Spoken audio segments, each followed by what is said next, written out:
கொடுப்பதில் வல்லமை பெற்றவன் அப்பன் பழனியப்பன். தினம் அச்சம் தவிர்ப்பவன் ஆறுதல் சொல்பவன் அப்பன் பழனியப்பன். கள்ளங்கவடம் இல்லாதவர் தம்மிடம் காவலில் நின்றிருப்பான். அங்கு கால்நடையாய் வரும் மானிட ஜாதியை கண்டு கழித்திருப்பான்.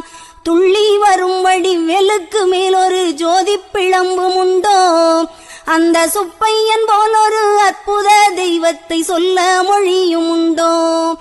வெள்ளி முகம் 12 கண்டவின் வேறொரு சொர்க்கம் உண்டோ. ஆண்டி வேஷத்திலாயினும் வீரத்திலாயினும் வேலனை வெல்வதுண்டோ.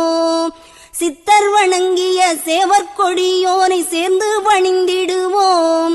அந்த சிக்கலிலாயினும் செந்திலாயினும் சென்று பணிந்திடுவோம்.